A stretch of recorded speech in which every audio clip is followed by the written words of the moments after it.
தமிழ் சொல்வளம் தேவநேய பாவனார். ஆசிரியர் குறிப்பு: மொழி ஞாயிறு என்று அழைக்கப்படும் தேவநேய பாவனார் சொல்லாய்வு கட்டுரைகளில் உள்ள தமிழ் சொல்வளம் எனும் கட்டுரையோட சுருக்கம்தான் இது. அதாவது தமிழ் சொல்வளம் அப்படிங்கிறது தேவநேய பாவனார் எழுதியது. வணக்கம் ஃப்ரெண்ட்ஸ், எல்லாரும் எப்படி இருக்கீங்க? HET எக்ஸாம் வந்து இப்போ classes, free online classes, test materials எல்லாம் பார்த்துட்டு இருக்கோம். ஸோ நம்மளுடைய HET எக்ஸாமை நம்ம கிராக் பண்ணணும், ஃபர்ஸ்ட் அட்டம்ப்ட்லேயே கிளியர் பண்ணணும் அப்படின்னு நினைச்சோம்னா நம்மளுடைய சேனலை ஃபாலோ பண்ணிக்கோங்க. சாம்பியன்ஸ் அகாடமி ட்ரிபிள்ஸ் யூடியூப் சேனலை மறக்காம சப்ஸ்கிரைப் பண்ணி டெலிகிராம்ல ஜாயின் பண்ணிக்கோங்க. அப்படியே பெல் ஐக்கானை ப்ரெஸ் பண்ணி ஆல் நோட்டிஃபிகேஷன் கொடுத்துருங்க. அப்பதான் நம்ம போடக்கூடிய free online class, free online test, free online materials எல்லாமே உங்களுக்கு உடனுக்குடன் கிடைக்கும். டெலிகிராம் குரூப்போட லிங்க் வந்து டிஸ்கிரிப்ஷனில் கொடுத்துருக்கேன், கிளிக் பண்ணி ஜாயின் பண்ணிக்கோங்க. ப்ரீவியஸ் கிளாஸஸ் வந்து உங்களுக்கு வந்து பிளேலிஸ்ட்ல HET அப்படிங்கிற தலைப்புல 4 தலைப்புல இருக்கும். ஸோ அதில் எதுல வேணாலும் நீங்க போய் பார்த்தாலும் எல்லா கிளாஸஸும் ஆட் பண்ணியிருப்போம். ஸோ இன்னைக்கு நம்ம பார்க்கக்கூடியது 10th தமிழ் தான் பார்க்க போறோம். வாங்க கிளாஸை பார்க்கலாம். போட்டித் தேர்வில் வெற்றி பெற்றவர்கள் நடத்தக்கூடியது இந்த champions academy triple C, TNPSC, TET, TNUSRB அனைத்து விதமான போட்டித் தேர்வுக்கும் இலவசமாக பயிற்சிகள் வழங்கிட்டு இருக்கோம். 24 hours ஃப்ரீ எஜுகேஷன் சர்வீஸ். சரி, நம்ம இப்ப வகுப்பை பார்க்கலாம். ஆசிரியர் குறிப்பு அப்படின்னு பார்த்தோம்னா, மொழி ஞாயிறு தேவநேய பாவனார். இவரோட சிறப்பு பெயர் மொழி ஞாயிறு தேவநேய பாவனார். இவர் வந்து சொல்லாய்வு கட்டுரையில எழுதியிருக்காரு. இப்ப தமிழ் சொல் வளம் அப்படிங்கிற கட்டுரையில இருந்து தான் நம்மளுக்கு இந்த பாடம் கொடுக்கப்பட்டிருக்கு. சரியா? தமிழ் சொல்லாராய்ச்சியில உச்சம் தொட்டவர் யாருன்னு கேட்டா மொழி ஞாயிறு தேவநேய பாவனார். செந்தமிழ் சொற்பிறப்பியல் அகர முதலிட்ட திட்ட இயக்குனராக பணியாற்றினது இவர்தான். செந்தமிழ் சொற்பிறப்பியல் அகர முதலி திட்ட இயக்குனராக பணியாற்றியது மொழி ஞாயிறு தேவநேய பாவனார். உலக தமிழ் கழகத்தை நிறுவி தலைவராக இருந்தவர். உலகத்திலேயே தமிழ் கழகத்தை நிறுவி தலைவராக இருந்தவர் மொழி ஞாயிறு தேவநேய பாவனார். பாடப்பகுதின்னு பார்த்தோம்னா முக்கிய குறிப்புகள் கொடுத்திருக்கோம். இந்திய மொழிகளிலேயே மேலை நாட்டு எழுத்துருவில் முதலில் அச்சேறியது தமிழ்தான். மேலை நாட்டு எழுத்துருவுல முதல்ல அச்சேறியது இந்த தமிழ் தான். போர்ச்சுகீசிய நாட்டின் தலைநகர் லிசுபனில் 1554 காடிலா என்னும் நூல் முதலாக தமிழ் மொழியில் தான் மொழிபெயர்க்கப்பட்டது அப்படின்னு சொல்லியிருக்காங்க. இந்நூல் ரோமன் வரி வடிவம். 1554 காடிலா அப்படிங்கிற நூல் தான் முதலாக தமிழ் மொழியில் மொழிபெயர்க்கப்பட்டது.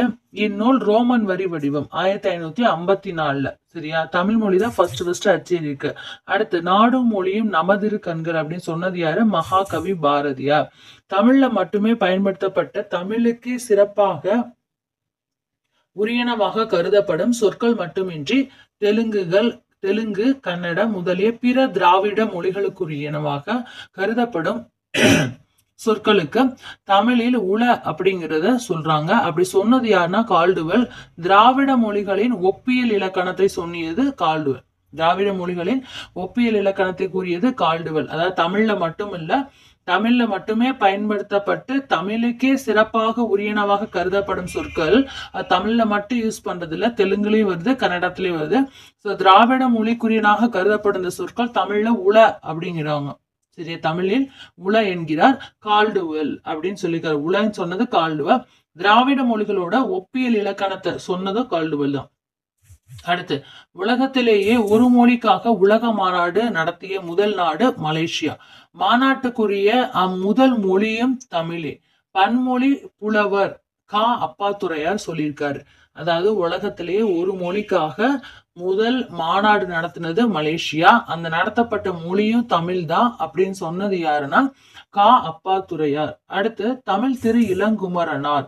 அதாவது விழிகளை இழக்க நேரிட்டால் கூட தாய் தமிழினை இழந்து விடக்கூடாது என்று எண்ணியவர் தான் இளங்குமரனார். அதாவது தாய் தமிழை வந்து இழந்து விடக்கூடாது, விழிகளை இழக்க நேரிட்டால் கூட. ஏன்னா வந்து இமைகளை மூடி எழுதும் ஆற்றலை திருவிக்கா போல பார்த்து கத்துக்கிட்டாரு, தமிழை மறக்க கூடாதுன்னு சொல்லிட்டு. திருச்சியில வந்து திருவள்ளுவர் சாலை, அல்லூர்லயும் பாவனார் நூலகமும் உருவாக்குனது இளங்குமரனார். திருவள்ளுவர் தவச்சாலையும் பாவனார் நூலகமும். அடுத்து, இவர் எழுதிய நூல்கள் அப்படின்னு பார்த்தோம்னா இலக்கண வரலாறு, தமிழிசை இயக்கம், தனித்தமிழ் இயக்கம், பாவனார் வரலாறு, குண்டலகேசி உரை, யாப்பருங்கலம், புறத்திரட்டு உரை, திருக்குறள் தமிழ் மரபுரை, காக்கை பாடினேய உரை தேவநேய முதலியன இவருடைய தமிழ் பணியை தரமுயர்த்த நல்முத்துக்கள் ஆக இருக்கு. அப்ப இதெல்லாம் இவர் எழுதுனது. அடுத்து அடிவகை, அதாவது நிறைய தாவரத்தோட வகைகளை நம்ம இதுல பார்க்க போறோம். அந்த வகைக்கெல்லாம் என்ன பேர் தமிழ்ல சொல்றாங்க அப்படின்னு பார்க்க போறோம். ஒரு தாவரத்தோட அடிப்பகுதியை குறிப்பதற்கான சொற்கள்: தாள் அப்படின்னா நெல், கேழ்வரகு; தண்டு, கீரை, வாழை; கோல், நெட்டி, மிளகாய் செடி; தூறு, குத்துச்செடி, புதர்; கட்டு அல்லது தட்டை, கம்பு, சோளம்; களி, கரும்பின் அடி; களை, மூங்கில்; அடி, புளி, வேம்பு முதலியன. இது எல்லாமே ஒரு தாவரத்தோட அடிப்பகுதியை குறிக்கக்கூடிய சொற்கள். அடுத்து பார்த்தோம்னா கிளை பிரிவுகள்.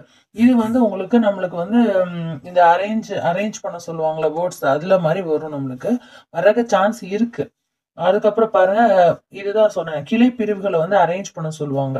கூற்றுகள்ல கொடுக்கலாம்: கவை, கொம்பு, கொப்பு, கிளை, சினை, போத்து, குச்சி, இனுக்கு. இந்த மாதிரி வரிசைப்படிதான் கிளை பிரிவுகள் வரும்.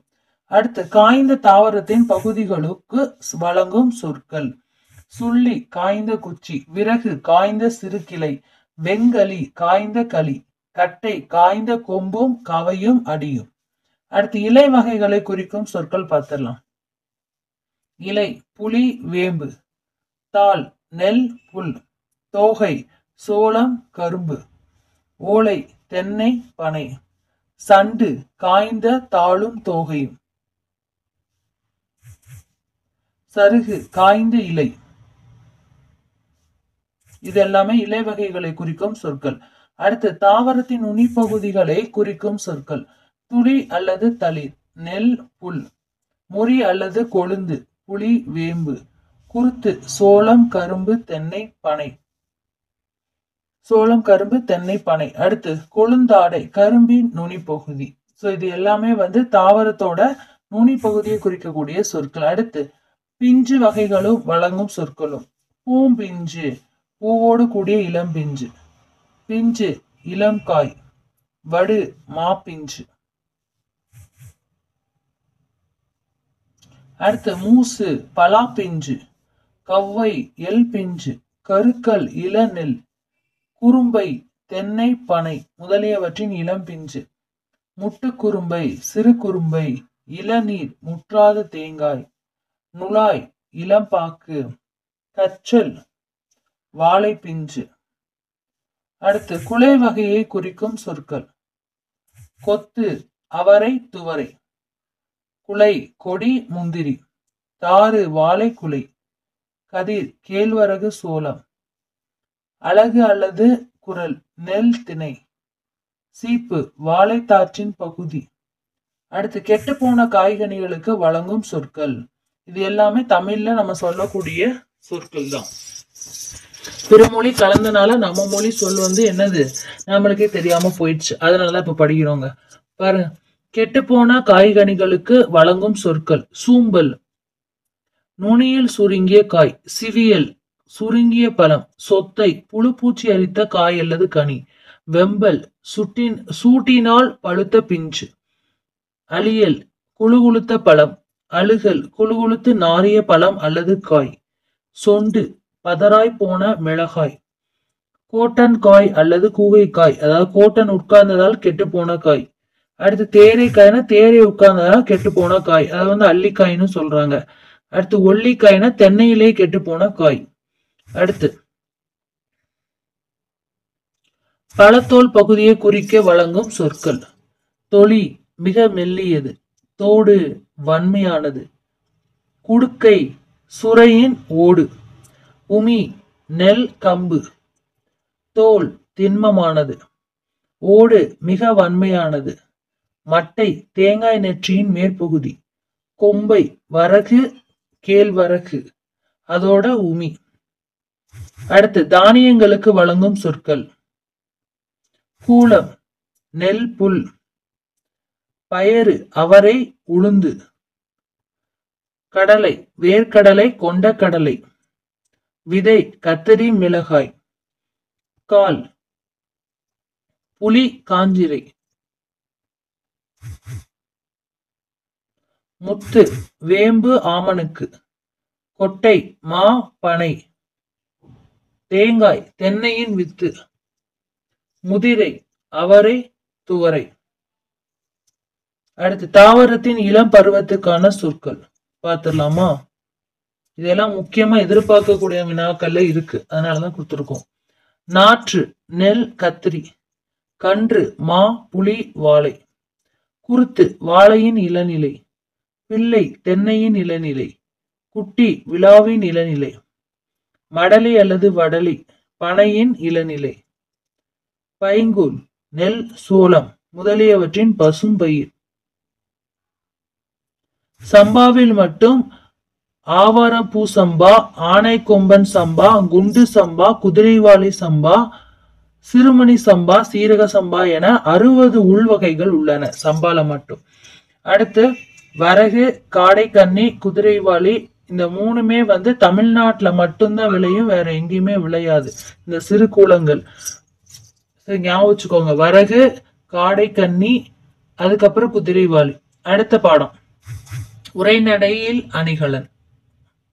எழில் முதல்வன் எழுதுனது உரைநடையில் அணிகலன்.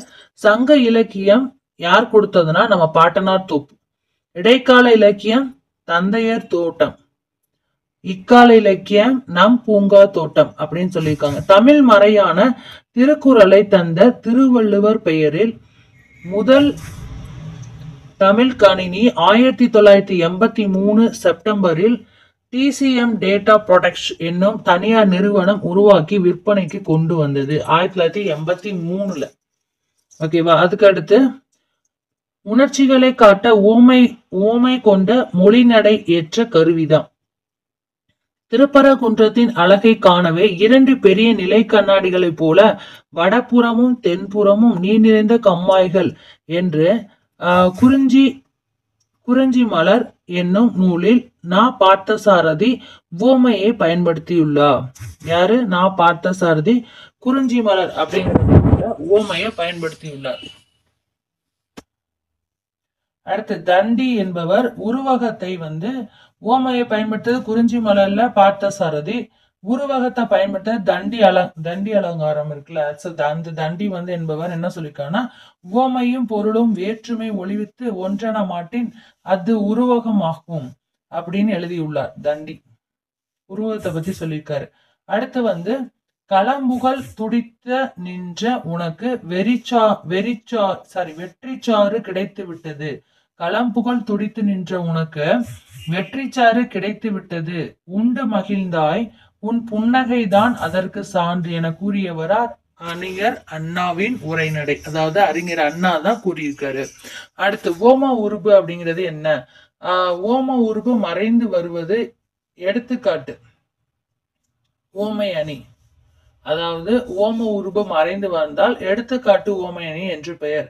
அதுக்கு எடுத்துக்காட்டா புறந்தூய்மை நீரான் அமையும், அகத்தூய்மை வாய்மையால் காணப்படும். ஓம உருவு மறைந்து வந்தல்ப்பா. ஓமை பார்த்தோம், உருவகம் பார்த்தோம். ஓமை பத்தி சொன்னது குறிஞ்சி மலை நான் பார்த்த சாரதி, உருவகத்தை பத்தி சொன்னது தண்டி. ஓகேவா? தண்டி. ஓமையும் பொருளும் வேற்றுமை ஒளி வைத்து ஒன்றன மாட்டின் அது உருவகமாகும். அடுத்து அறிஞர் அண்ணா சொன்னது அது ஓகே. புறந்தூய்மை நீராமையும் அகந்தூய்மை வாய்மையா காணப்படும். எடுத்துக்காட்டு ஓமை அணி. எடுத்துக்காட்டு ஓமை அணியை உரைநடையில் பயன்படுத்துகையில்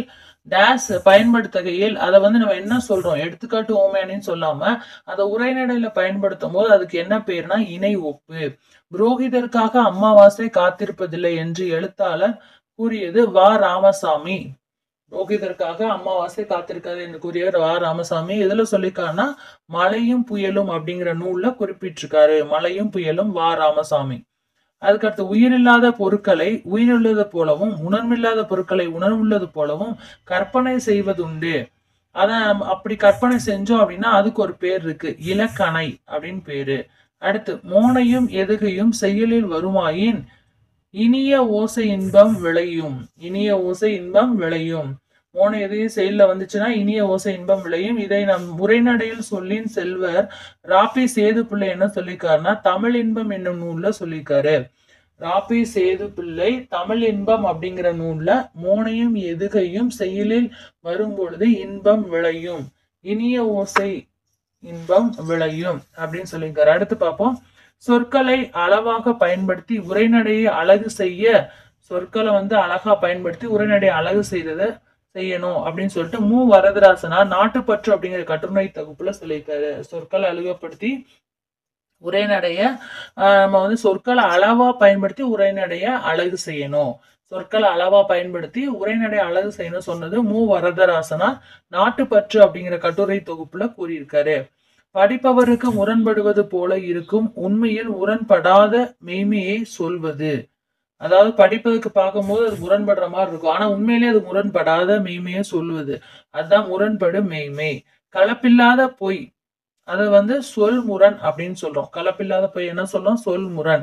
அடுத்து எதிரும் புதிருமாக முரண்படும் கருத்துக்களை அமைப்பது எதிரினை இசைவு. எதிரும் புதிருமாக முரண்படும் கருத்துக்களை அமைப்பது எதிரினை இசைவு. விடை தர வேண்டிய தேவை இல்லாமல் கேள்வியிலேயே பதில் இருப்பது போலவும் எழுதுவர். எடுத்துக்காட்டா, பெரியாருடைய பெரும் பணியை நான் ஒரு மனிதனின் வரலாறு என்றல்ல, ஒரு சகாப்தம், ஒரு காலகட்டம், ஒரு திருப்பம் என்று கூறுகிறேன். இது பெரியாரை பற்றி அண்ணா பேசியது. அப்ப அந்த விடையிலேயே என்ன பண்ணுது? கேள்வியிலேயே விடையும் இருக்கு. அதான் இது சொன்னது யாரு? அண்ணா, அறிஞர் அண்ணா. ஓகே, ஒரு சகாப்தம், ஒரு காலகட்டம், ஒரு திருப்பம் என்று கூறுகிறேன் அப்படின்னு சொல்லிட்டு பெரியாரை பத்தி சொன்னதா. பெரியார் பெரும் பணியை நான் ஒரு தனி மனிதன் வரலாறு அல்ல, அறிஞர் அண்ணா பேசியது அப்படின்னு சொல்றாங்க. அதுக்கடுத்து சொல்லையோ கருத்தையோ அடுத்தடுத்து வைக்கும் முறையில் உள்ள சிறப்பு தான் உச்சநிலை. உச்சநிலைனா என்ன? சொல்லையோ கருத்தையோ அடுத்தடுத்து வைக்கும் முறையில் உள்ள சிறப்பு தான் உச்சநிலை அப்படின்னு சொல்றாங்க. இந்தியா தான் என்னுடைய மோட்சம், இந்தியாவின் நன்மைதான் என் நன்மை என யார் சொன்னானா, பாரதி நாட்டை உயர்த்தி உச்சகட்டத்தை அடைய செய்கிறார் அப்படி சொல்லியிருக்காங்க. இந்தியா தான் என்னுடைய மோட்சம், இந்தியாவோட நன்மைதான் என்னோட நன்மை சொன்னது யாரு? பாரதியார். அடுத்த ஆசிரியர் குறிப்பு, மா ராமலிங்கம் என்ற எழில் முதல்வன். அதாவது இந்த உரைநடை இதை எழுதினது யாரு? எழில் முதல்வன். அவரோட இயற்பெயர் ராமலிங்கம். கல்லூரி பயின்று அங்கேயே பேராசிரியராக பணியை தொடர்ந்தார். இனிக்கும் நினைவுகள், எங்கெங்கும் காணினும் யாதுமாகி நின்றாய் போன்ற நூல்களை இவர் இயற்றியது பெருமைக்குரியது ஆகும். புதிய உரைநடை என்னும் நூலுக்காக இவருக்கு சாகித்ய அகாடமி விருது கிடைத்தது. எழில் முதல்வன் எழுதினது, இயற்பெயர் ராமலிங்கம். இனிக்கும் நினைவுகள், எங்கெங்கும் காணினும் யாதுமாகி நின்றாய், இது எல்லாமே இவரோட பெருமைக்குரியது. புதிய உரைநடை என்னும் நூலுக்காக சாகித்ய அகாடமி பரிசு பெற்றவர். அடுத்து முன்தோன்றிய மூத்த குடி, வாழையும் கமுகும் தாழ்குலை தெங்கும் மாவும் பலாவும் சூழெடுத்து ஓங்கி தென்னவன் சிறுமலை திகழ்ந்து தோன்றும். வாழையும் கழுகும் தாழ்களை தெங்கும், வாழையும் கழுகு என்ன பண்ணுது? தாழ்களை தெங்கும். மாவும் பலாவும் சூழெடுத்து ஓங்கி தென்னவன் சிறுமலை திகழ்ந்து தோன்றும். கூறியது எதுலன்னா சிலப்பதிகாரத்துல. சிறுமலையை பத்தி சிலப்பதிகாரத்துல கூறியிருக்காங்க. காடு கான் காதை அப்படிங்கிறது காடு கான் காதையில இருக்கு. திண்டுக்கல் மாவட்டம் சிறுமலையோட பெருமையை பத்தி சிலப்பதிகாரத்துல இளங்கோவடிகள் காடு கான் காதையில சொல்லியிருக்காரு. ஓகேயா? அடுத்து பார்த்தோம்னா உரைநடை. கேட்கிறதா என் குரல். தொல்காப்பியர் உலகம் அப்படிங்கிறது ஐம்பூதங்களால் ஆனதுன்னு சொல்லி தொல்காப்பியத்துல குறிப்பிட்டிருக்காரு. திருமூலர் என்ன சொல்லியிருக்காருன்னா, மூச்சு பயிற்சியை உடலை பாதுகாக்கும், வாழ்நாட நீடிக்கும் அப்படின்னு சொல்லிட்டு திருமந்திரத்துல சொல்லியிருக்காங்க திருமூலர். அதுக்கப்புறம் ஔவையார் என்ன சொல்லியிருக்காங்கன்னா, வாயு தாரணை அப்படிங்கிற அதிகாரத்துல ஔவையார் வாயு வழக்கம் அறிந்து செறிந்தடங்கில் ஆயுள் பெருக்கம் உண்டாம் அப்படின்னு சொல்லிட்டு ஔவையாரும் வாயு தாரணை அப்படிங்கிறதுல காற்றோட முக்கிய தத்துவத்தை சிறப்பிச்சு சொல்லியிருக்காங்க. அடுத்து கிழக்கு அப்படிங்கிறது குணக்கு என்ற பெயர், மேற்குங்கிறது குடக்கு, வடக்குங்கிறது வாடை. கிழக்குங்கிறது குணக்கு, மேற்குங்கிறது குடக்கு, வடக்குங்கிறது வாடை. கிழக்கிலிருந்து வீசும் காற்று கொண்டல், அது மழை காற்று. மேற்கிலிருந்து வீசும் போது கோடை வெப்ப காற்று. அதுக்கப்புறம் வடக்கிலிருந்து வீசும் பொழுது ஊதை காற்று, வாடை. அதுக்கப்புறம் தெற்கிலிருந்து வீசும் போது தென்றல். ஓகேவா? கிழக்கிலிருந்து கொண்டல் மழை காற்று, மேற்கிலிருந்து கோடை வெப்ப காற்று, வடக்கிலிருந்து வீசும் வாடை காற்று வந்து ஊதை காற்று, தெற்கிலிருந்து வீசும் காற்று தென்றல்.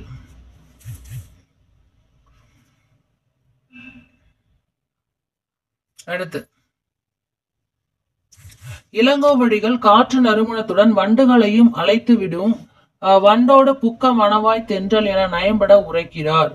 இளங்கோவடிகள் என்ன பண்றாரு, காற்று நறுமணத்தோடு வண்டையை அழைத்து விடும் சொல்லிட்டு பாடியிருக்காரு. என்ன பாடிக்கானா, வண்டோடு புக்க மணவாய் தென்றல் என நயம்பட உரைத்தவர் இளங்கோவடிகள். வண்டோடு புக்க மணவாய் தென்றல் என நயம்பட உரைக்கிறவர் இளங்கோவடிகள். காற்றோட நறுமணத்தோட வண்டுகளையும் அது வந்து கூப்பிட்டுக்கிறோம். அடுத்து பல பட்டடை சொக்கநாத புலவர் என்ன சொல்றாருன்னா, பத்மகிரிநாதன் தென்றல் விடு தூது அப்படிங்கிற சிற்றிலக்கியத்துல பெண்ணொருத்தி நற்றமிழும் தன்பொருணை நன்னதியும் சேர்பொருண்பிற் செந்தமிழின் பின்னூத்தி தென்றலே என தூது செல்ல காற்றை அன்போடு அழைக்கிறாள் அப்படின்னு சொல்லியிருக்காங்க. பல பட்டடை சொக்கநாத புலவர் பத்மகிரிநாதர். அவர் பல பட்டடை சொக்கநாத புலவர் என்ன பண்ணிருக்காருன்னா, பத்மகிரிநாதர் தென்றல் தூது அப்படிங்கிற ஒரு சிற்றிலக்கியத்துல இத பத்தி கூறியிருக்காரு. நற்றமிழும் தன்பொருணை நன்னதியும் சேர்பொருப்பிற் செந்தமிழின் பின்னுதித்த தென்றலே அப்படின்னு சொல்லி தூது செல்ல காற்றை வந்து அன்போடு தலைவி அழைக்கிறாங்கிறத சொல்லியிருக்காரு. பல பட்டடை சொக்கநாத புலவர் பத்மகிரிநாதர் தென்றல் தூதுங்கிற சிற்றிலக்கியத்துல. அடுத்து பார்த்தோம் அப்படின்னா, நலி இரு முன்னீர் நாவாய் ஓட்டி வழி தொழில் ஆண்ட உறவோன் மருக களி இயல் யானை கரிகால் வளவ. இன்னொருக்க வாசிக்கிறேன். நலி இரு முன்னீர் நாவாய் ஓட்டி வழி தொழில் ஆண்ட உறவோன் மருக களி இயல் யானை கரிகால் வளவ என கரிகால் பெருவளத்தானை புகழ்ந்து பாடிய பாடலில் சங்ககால பெண் புலவர் வெண்ணி குயத்தியார் கரிகால் பெருவளத்தினை புகழ்ந்து பாடியிருக்காங்க. அதுல வழி அப்படிங்கிறது வந்து இந்த காற்றோட சிறப்பை பத்தி தான் பாடியிருக்காங்க. அதுதான் சொல்லியிருக்காங்க. நலி இரு முன்னீர் நாவாய் ஓட்டி வழி தொழில் ஆண்ட உறவோன் மருக களியியல் யானை கரிகால் வளவ. சோ அந்த வழிங்கிறது வந்து எதை குறிக்குது அப்படின்னா காற்று குறிக்குது. அதோட சிறப்பு செய்தியை தான் குறிக்குது. அடுத்து கிரேக்க அறிஞர் ஹிப்போலஸ் அப்படிங்கிறவர் பருவ காற்றில் பயனை உலகிற்கு உணர்த்தினார். இவர் வந்து 1ஆம் நூற்றாண்டுல ஹிப்போலஸ் அப்படிங்கிறவரு கிரேக்க மாலுமி பருவ காற்றோட உதவியினால் நடுக்கடல் வழியாக முசிறி துறைமுகத்துக்கு புதிய வழியை கண்டுபிடித்தவர் ஹிப்பாலஸ். அதனால அது பேர் ஹிப்பாலஸ் பருவ காற்றின் வழியில் யவனக்கடல் வணிகம் அதிகமா பெரியது ஹிப்பாலஸ் பருவ காற்றனே சொல்ல ஆரம்பிச்சாங்க. ஹிப்பாலஸ் 1ஆம் நூற்றாண்டு கிரேக்க மாலுமி பருவ காற்றின் உதவியால் நடுக்கடல் வழியாக முசிறி துறைமுகத்திற்கு புதிய வழியை கண்டுபிடித்தவர். யவனக்கடல் வணிகம் இதனால் பெருகியது. ஜூன் முதல் செப்டம்பர் வரை தென்மேற்கு பருவ காற்று 70% மழை போல் தெரிகிறது. ஜூன்ல இருந்து செப்டம்பர் வரைக்கும் 70% மழை. அடுத்து அக்டோபர் முதல் டிசம்பர் வரைக்கும் வடகிழக்கு பருவக்காற்று. அடுத்து பார்ப்போம். காற்றின் ஆற்றலை வலிமிகின் வழி இல்லை என ஐயூர் முடவனார் சிறப்பித்துள்ளார். கடுங்காற்று மணலை கொண்டு வந்து சேர்க்கிறது. அதாவது கடுங்காற்று மணலை கொண்டு வந்து சேர்க்கிறது என்று காற்றின் வேகத்தை குறிப்பிடுறாங்க. யாரு? ஐயூர் முடவனார். எப்படி குறிப்பிடுறாரு? காற்றின் ஆற்றலோட வேகத்தை எப்படி குறிப்பிடுறாங்கன்னா, வலிமிகின் வழி இல்லை அப்படின்னு சொல்லிட்டு காற்றோட ஆற்றலின் வேகத்தை வந்து ஐயூர் முடவனார் சிறப்பித்துள்ளார். உலக காற்றாலை மின் உற்பத்தியில் இந்தியா வந்து எத்தனையாவது இடம்? 5வது இடம். இந்தியாவில தமிழகம் முதலிடம். அதாவது உலகம் பார்த்தோம்னா காற்றாலை உற்பத்தியில 5வது இடம். காற்றாலை மின் உற்பத்தியில உலகத்துல வந்து இந்தியா வந்து 5வது இடம். காற்றாலை மின் உற்பத்தியில இந்தியா 5வது இடம். இந்தியால தமிழகம் தான் முதல் இடம். ஓகேவா? அடுத்து காற்றை உலகிலேயே அதிக அளவு மாசுபடுத்தும் நாடுகளில் 2வது இடம் இந்தியாவுக்கே. உணவின்றி 5 வாரம் உயிர் வாழ முடியும். நீரின்றி 5 நாள் உயிர் வாழ முடியும். உணவில்லாம 5 நாள், தண்ணி இல்லாம 5 நாள். ஆனா காற்று இல்லாம 5 நிமிஷம் கூட இருக்க முடியாது. அதனால அப்படின்னு சொல்லி காற்றோட முக்கியத்துவத்தை கொடுத்திருக்காங்க இந்த பாடத்துல.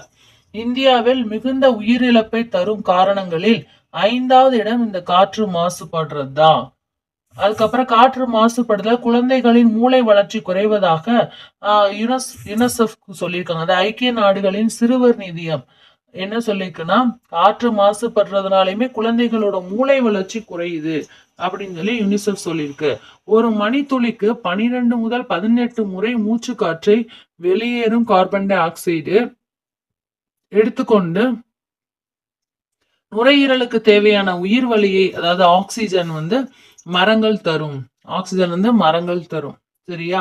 ஒரு மணித்துளிக்கு 12 முதல் 18 முறை, ஒரு மணித்துளிக்கு 12 முதல் 18 முறை மூச்சு காற்றாய் வெளியேறும் கார்பன் டை ஆக்சைடு எடுத்துக்கொண்ட நுரையீரலுக்கு தேவையான உயிர் வளியை ஆக்சிஜன் மரங்கள் தரும். வழியை என்ன தரும்? மரங்கள் தரும். ஜூன் 15 உலக காற்று நாள். ஜூலை 15 என்னன்னு கமெண்ட்ஸ்ல சொல்லுங்க. ஜூன் 15 உலக காற்று நாள். உலக காற்று நாள். குளோரோபுளோரோ கார்பனின் ஒரு மூலக்கூறு 1,00,000 ஓசோன் மூலக்கூறுகளை சிதைத்து விடும். இது எதுல இருக்குன்னா ஃப்ரிட்ஜில் இருக்கும்.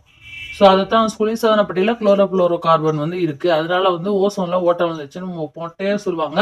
அது என்ன அர்த்தம்னா, அதோட ஒரு மூலக்கூறு 1,00,000 ஓசோன் மூலக்கூறுகளை சிதைத்து விடுமா. அடுத்து பாருங்க, தாய்லாந்து மன்னரின் முடிசூட்டு விழாவில் திருப்பாவை பாடல்களை தாய்மொழியில் எழுதி வைத்து பாடுகின்றனர் அப்படின்னு சொல்லிட்டு தனிநாயக அடிகள் ஒன்றிய உலகம் குறிப்பிட்டிருக்காங்க. தனிநாயக அடிகள் ஒன்றிய உலகத்துல குறிப்பிட்டிருக்காங்க. திருப்பாவை அவங்க தாய்மொழியில எழுதி வச்சு பாடுறாங்க முடிசூட்டு விழாப்ப. இங்கதான் ஏதோ லாங்குவேஜ்ல நம்ம பிறந்த நாளை வேற வேற லாங்குவேஜ்ல நம்ம பாடிக்கிட்டு இருக்கோம். அது ரொம்ப சந்தோஷமா பாடுவோம். அவங்கவுங்க தாய்மொழியில பாடுறதுதான் எப்பயும் மற்றவங்களுக்கும் புரியும். நம்மளும் என்ன பண்ண முடியும், அதுலயே ஒரு சந்தோஷத்தை நம்மளால ஈட்ட முடியும் அப்படி சொல்லலாம். அடுத்த புயலிலே ஒரு தோணி. பா சிங்காரம். புயலிலே ஒரு தோணி. பா சிங்காரம் எழுதினது.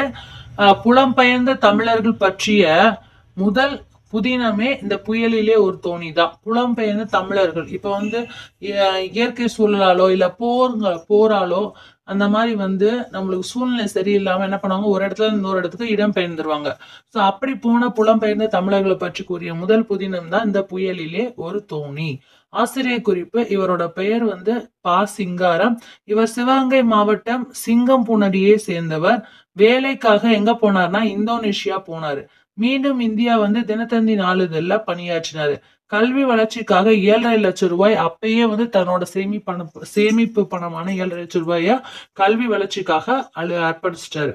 ஸோ அப்ப நல்லா கேட்டுக்கோங்க. புயலிலே ஒரு தோணி அப்படிங்கிறத எழுதினது பா சிங்காரம். இவர் சிவகங்கை மாவட்டம் சிங்கப்பூரியை சேர்ந்தவர். வேலைக்காக இந்தோனேஷியா போனாரு, திரும்ப வந்தாரு, தினத்தந்தி நாளிதழ பணியாற்றினாரு. தன்னோட சேமிப்பு பணமான 7,5 லட்சம் ரூபாயை கல்வி வளர்ச்சிக்காக அர்ப்பணிச்சிட்டாரு. புயலுக்கு பெயர் சூட்டல். வட இந்திய பெருங்கடலில் உருவாகும் புயலுக்கு பெயர் வைக்கும் நடைமுறை 2000 ஆண்டில் தொடங்கியது. புதுடெல்லியில் உள்ள உலக வானிலை அமைப்பின் மண்டல சிறப்பு வானிலை ஆய்வு மையம் 2004 ஆண்டு செப்டம்பரில் இருந்து புயலுக்கு பெயர் வைக்க 64 பெயர்களை பட்டியலிட்டது. கஜா அப்படிங்கிற புயலோட பேரு இலங்கை தந்தது. பிரெஞ்சு நாட்டை சேர்ந்த கணித வல்லுநர் காஸ்பார்ட் குஸ்டாவ் கொரியாலிஸ் விளைவை கண்டுபிடித்தார். காஸ்பார்ட் குஸ்டாவ் கொரியாலிஸ் விளைவை கண்டுபிடித்தார். பிரெஞ்சு நாட்டை சேர்ந்த கணித வல்லுநர் அப்படிங்கிறவரு தான் இந்த காஸ்பார்ட் குஸ்டாவ்.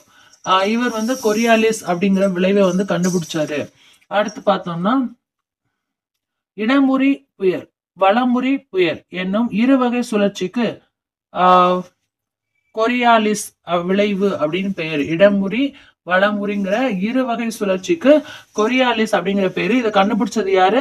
பிரெஞ்சு நாட்டை சேர்ந்த கணித வல்லுநர். பிரெஞ்சு நாட்டை சேர்ந்த கணித வல்லுநர் காஸ்பார்ட் குஸ்டாவ். ஓகே. அடுத்து, இயற்கையின் அசைவு சீற்றமாய் நிற்கும் பொழுது எதிர் நிற்க இயலாது. கடல் புயலின் தாக்கத்தினால் ஏற்பட்ட பதற்றத்தையும் புயலின் கற்பதால் பட்ட பாட்டையும் அடுக்கு தொடர்களாலும் வர்ணைகளாலும் கூறப்பட்டுள்ளது. அடுத்து, விருந்து போற்றுதோம். முன்பின் அறியாத புதியவர்களுக்கே விருந்தினர் என்று பெயர். விருந்தே புதுமை என்று தொல்காப்பியர் கூறியுள்ளார். விருந்தே என்னது? புதுமை அப்படின்னு சொன்னது யாரு? தொல்காப்பியர். முன்பின் அறியாதவர்களுக்கு புதியவர்களுக்கே விருந்தினர் என்று பெயர். அதாவது முன்ன பின்ன தெரியாதவங்கள விருந்தினர் சொல்லுவாங்களாம். ஆனா இப்ப எல்லாத்தையுமே விருந்தினர் நம்ம சொல்றோம். விருந்தே புதுமை அப்படிங்கிறது தான் தொல்காப்பியர் கூறினது. திருவள்ளுவர் இல்லறவியலில் விருந்தோம்பலை வலியுறுத்த ஓர் அதிகாரத்தையே அமைத்துள்ளார். டேஸ் சொல்லார் சிறப்பின்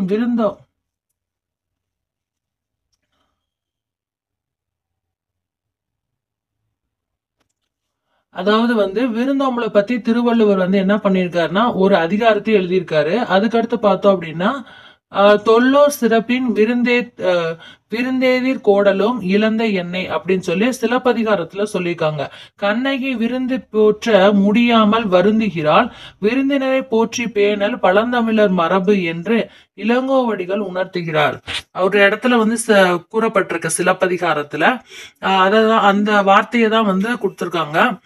தொல்லோர் சிறப்பின் விருந்தெதிர் கோடலும் இழந்த எண்ணெய் அப்படின்னு சொல்லியிருக்காங்க. கண்ணகி அப்ப விருந்தினரை உபசரிக்குங்கிறது ரொம்ப முக்கியமா நம்ம பழந்தமிழர் மரபுல இருக்கு அப்படின்னு சொல்லி இளங்கோவடிகள் சிலப்பதிகாரத்துல உணர்த்திருக்காரு. நல்லா பாத்துக்கோங்க. அடுத்து கல்வியும் செல்வமும் பெற்ற பெண்கள் விருந்தும் ஈகையும் செய்வதாக கம்பர் குறிப்பிட்டுள்ளார். அதாவது கல்வியும் செல்வமும் இருக்கிற பெண்கள் இந்த பண்புகள் மிக்கவர்களா தான் இருக்காங்க அப்படின்னு சொல்லிட்டு, பண்புகள் பெற்றவங்களா தான் இருக்காங்கன்னு சொல்லிட்டு கம்பர் சொல்றாராம். ஆனா இப்ப அப்படி இல்லை. கல்வியும் செல்வமும் எங்க இருக்கோ அங்க என்ன பண்ண மாட்டாங்க, நல்லா உபசரிக்க மாட்டாங்க. நாம அப்படி இருக்க கூடாது. சரியா? கல்வியும் செல்வமும் நம்மகிட்ட இருந்தாலும் இல்லாட்டினாலும் நம்ம என்ன பண்ணணும், வீட்டுக்கு வந்தவங்கள உபசரிக்கணும்.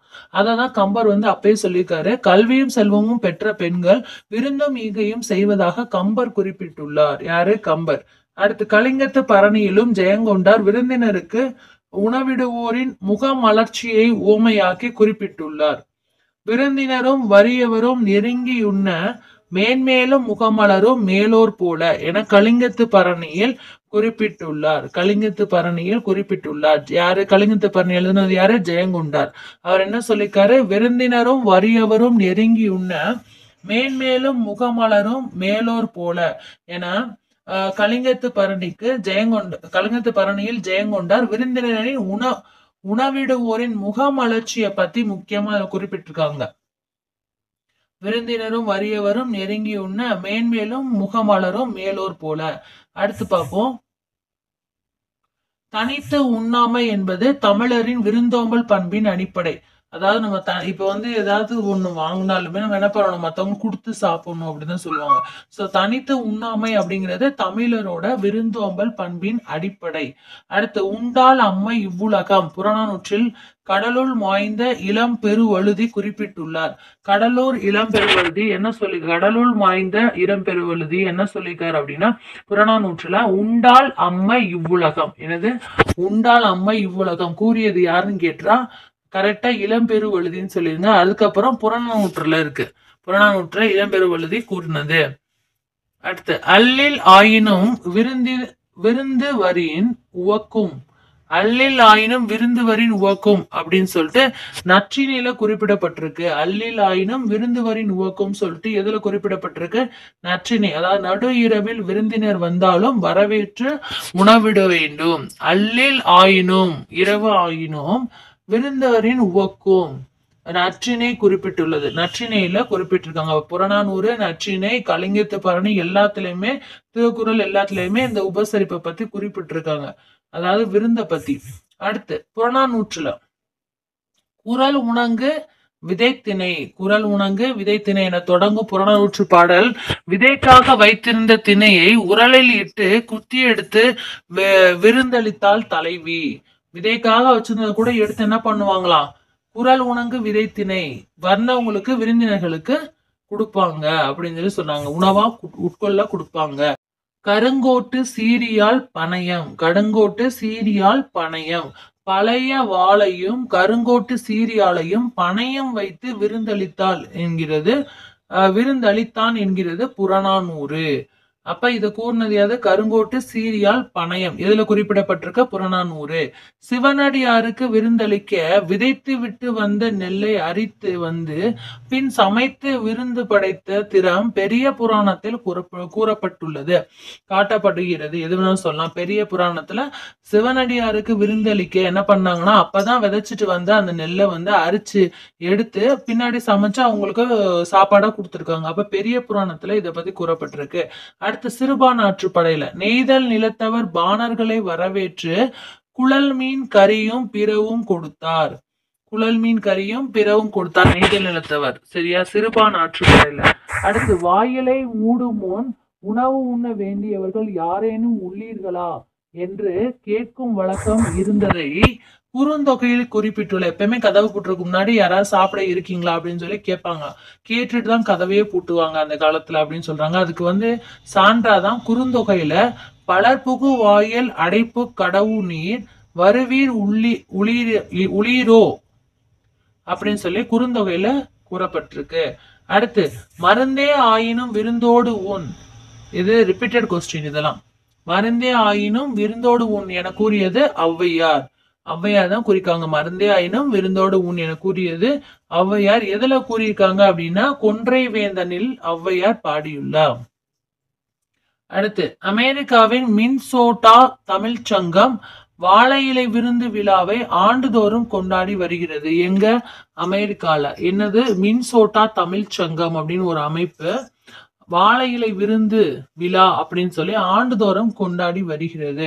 ஓகே, இது வந்து 10ஆம் வகுப்பு தமிழ்ல ஒரு பகுதி பார்த்துட்டோம். இதோட மறுபகுதி அடுத்த வகுப்புல நம்ம பார்க்கலாம். தினமும் பார்க்கலாம். Champions academy triples YouTube channel மறக்காம சப்ஸ்கிரைப் பண்ணி டெலிகிராம்ல ஜாயின் பண்ணிக்கோங்க. இது TNPSC TET, TN USRB, PGTRB, UGTRB, SSC, UPSC போன்ற அனைத்து விதமான போட்டித் தேர்வுக்கும் இலவசமாக பயிற்சிகள் வழங்கிட்டு இருக்கோம். ஸோ நம்ம எஸ்ஜிடி எக்ஸாமுக்கு போட்ட அந்த பிளான் படி போயிட்டு இருக்கு. அவசரமே பட தேவையில்ல. டைம் நிறைய இருக்கு. நம்ம ஈஸியாவே முடிச்சிடலாம்.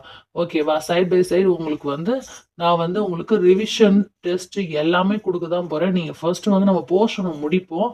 ஸோ அதுக்கப்புறம் மற்றதை பார்ப்போம். ஓகேவா? All the best friends. By.